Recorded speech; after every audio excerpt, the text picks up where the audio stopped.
And this was totally new, and seeing that reconfiguration involves the risk of 4 teachers when we've been told 2, and redistribution was never mentioned, I think that's a little hard for us to swallow. And no, you have a hard job. I do not envy you all, believe me. But I think we're just, you know, when this happens every year, something gets brought up and nobody's ever mentioned it. I know there are things we can't be privy to until the proper time. But for a group of hardworking, dedicated people to sit here and read this tonight, it's pretty hard to swallow. We had ever heard of, and bam, and those were the things that we're really trying to avoid. And I appreciate this. So when we talked about it, we said, let's put this out here, put it out for you guys to look at. And I do apologize that there was a miscommunication of reconfiguration versus redistribution and the number of teachers. And I don't look at RIF in parentheses and think no big deal, because I said goodbye today to an employee at our plant that had been there for the whole 18 years I've been there. And he was there last week working, he was gone this week. So I don't take that with any kind of laissez-faire kind of deal at all. I understand those are people, I get that, I really, really do.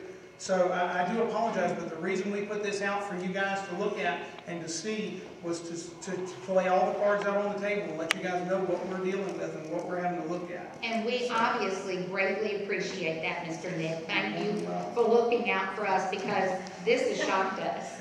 And that's the reason for this meeting tonight. Our regular board meeting, you know, is not until next week. So we're here tonight hoping we can fill these seats, give us some ideas, read over what's been kicked around, and discuss it. I mean, thank you.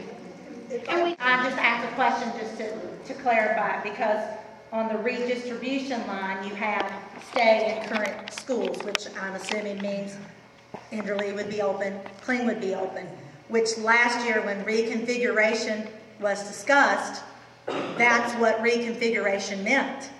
We would have K2 in a building, 3, 4, and whoever else in a building. So now are we saying reconfiguration, this line means one school, one elementary school would not be used? No, that is not.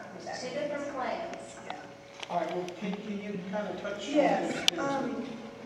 Just a little background. We know that low class size is important at the elementary, certainly at every level, but at the elementary, and I would venture to say the primary most especially. It also is where we have the most flexibility in terms of the state SOQ requirements and the primary class size requirements. We certify, Dr. Gates and the chair of the board certify that no class is over a certain number and the average is not above a certain number. But we have some wiggle room. So we work through a number of scenarios and we were changing this as late as today, making some tweaks and some adjustments.